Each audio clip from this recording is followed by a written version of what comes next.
शहद कई अक़साम की बीमारियों से बचाव में मुफीद है। माजी में भी इसे लातादाद बीमारियों और जिस्मानी और ज़हनी तकालीफ के लिए दवा के तौर पर इस्तेमाल किया जाता रहा है, जबकि इसका जायका और मज़ा भी इसकी पसंदीदगी और मकबूलियत की एक अहम वजह है। जिस्मानी ताकत और बीमारियों से बचाव के शहद के 10 हैरत अंगेज़ फ़वाइद दर्ज झैल हैं। खूबसूरत और दिलकश जिल्द। शहद कई ख़वातीन की चमकती और सेहतमंद जिल्द का राज है। इसे कुदरती मॉइस्चराइज़र, एक्सफोलिएंट और एंटी एजिंग एजेंट के तौर पर इस्तेमाल किया जा सकता है। शहद को कई जिल्दी निगाहदाश्त की मसनूआत में इस्तेमाल किया जाता है। शहद के इस्तेमाल से जिल्द साफ, शफाफ, मुलायम और चमकदार हो जाती है। ये सूरज की ख़तरनाक अल्ट्रावायलेट शुआओं से जिल्द की हिफाजत करता है और खुश्क और बेरौनक जिल्द को ताज़ा दम कर देता है। कील मुहासों से बचाओ। कील मुहासे महज चेहरे पर ही नहीं बल्कि जिस्म के दीगर हसास हिस्सों पर भी निकल आते हैं। इनसे बचने के लिए शहद का इस्तेमाल बेइंतहा मुफीद है। शहद जिल्द के तबाहकुली और इनमें मौजूद मैल कुचैल को ख़त्म करके जिल्द को तरोताज़ा करता है। शहद एक ज़बरदस्त एंटीसेप्टिक है जो जिल्द की आलूदगी से भी महफूज रहता है, जो कि कील मुहासों की एक अहम वजह है। मजबूत और सेहतमंद बाल। मौसम के बायस रूखे और बेरौनक हो जाने वाले बालों के लिए शहद एक बेहतरीन ग़िज़ा और इलाज है। यह खुश्की दूर करता है और बालों में नमी बरकरार रखता है। अक्सर बाल धोने के बाद खुश्क हो जाते हैं, लेकिन शहद का इस्तेमाल उन्हें नरम व मुलायम रखता है। शहद से बालों का रंग भी ज़्यादा अरसे तक बरकरार रहता है। सफ़ेद और गिरते बालों के लिए शहद का इस्तेमाल बेइंतहा मुफीद है। चमकदार आँखें। हैरत अंगेज़ तौर पर मिस्त्रियों का ये मानना था कि शहद के ज़रिए आँखों की कई बीमारियों पर काबू पाया जा सकता है। आँखों पर शहद लगाने से न सिर्फ आँखें महफूज रहती हैं बल्कि बिनाई भी तेज़ होती है। कमज़ोर बिनाई रखने वाले लोगों के लिए भी शहद इंतहाई मुफीद है। इससे आँखों का इन्फेक्शन, आँखों का लाल हो जाना और आशोब चश्म जैसी तकालीफ पर भी काबू पाया जा सकता है। ज़ियादतीस के मरीजों को मोतिया और ग्लूकोमा जैसे अमराज से बचाने के लिए शहद का इस्तेमाल करना चाहिए।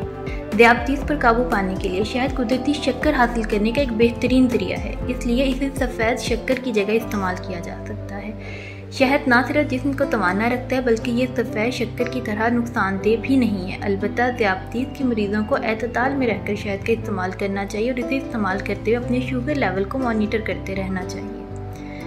अमराज़े कल्ब के ख़तरात को कम करता है। शहद इस्तेमाल करने से कोलेस्ट्रॉल पर काबू रखा जा सकता है। शहद खून में HDL यानी गुड कोलेस्ट्रॉल को बढ़ाता है। शहद के अंदर मौजूद एक्सपेक्टोरिएंट और सूथिंग जैसी खूबियाँ निज़ाम तनफ़ुस के इन्फेक्शन से बचाव के लिए मुफीद हैं। पानी में शहद और इलायची डालकर उबाल लें और उसे रोज़ाना इस्तेमाल करें। इस मिक्सचर के इस्तेमाल से कोलेस्ट्रॉल 10% तक कम हो जाता है। मोटापा कम करने के लिए। यूँ तो महज शहद के इस्तेमाल से मोटापे पर काबू नहीं पाया जा सकता और इसके लिए मुतदल ग़िज़ा, मुनासिब वर्जिश और तर्ज़ ज़िंदगी को बदलने की ज़रूरत है। अलबत्ता ये एक बेहतरीन डिटॉक्स एजेंट है जिससे वज़न कम करने में काफ़ी हद तक मदद मिल सकती है। दाफ़े जरासीम। शहद एक एंटी बैक्टीरियल और एंटीऑक्सीडेंट होने की वजह से जिस्म का दिफाई मैकेनिज़्म मजबूत करने में मदद देता है, जिसके बायस शहद के इस्तेमाल करने वाले लोग सर्दी, फ्लू और एलर्जी से बचे रहते हैं। सीने और गले के इन्फेक्शन। सीने और गले के इन्फेक्शन से बचाव के 2 बड़े चम्मच शहद का सोने से कबल इस्तेमाल इंतहाई मुफीद है। इससे गले की सोजिश कम होती है और आराम पहुंचता है। साथ ही इससे नींद भी अच्छी आती है। एलर्जी और गले के इन्फेक्शन से बचाव के लिए चाय में शहद डालकर पीना चाहिए। बेहतरीन एंटीबैक्टीरियल। शहद की एक अहम खसूसियत और अफादियत ये भी है कि इससे ज़ख़म जल्द भर जाता है। दूध पिलाने वाली ख़वातीन के लिए शहद का इस्तेमाल बहुत मुफीद है। इसके इस्तेमाल से छाती के इन्फेक्शन पर काबू पाया जा सकता है और ये एक बेहतरीन पेन किलर भी है। दूध पिलाने वाली ख़वातीन शहद को बतौर दवा और बतौर मरहम इस्तेमाल से हर किस्म के बैक्टीरिया से खुद को और अपने बच्चे को महफूज रख सकती हैं। गर्ज़ ये कि इंसान के लिए शहद किसी नेमत से कम नहीं।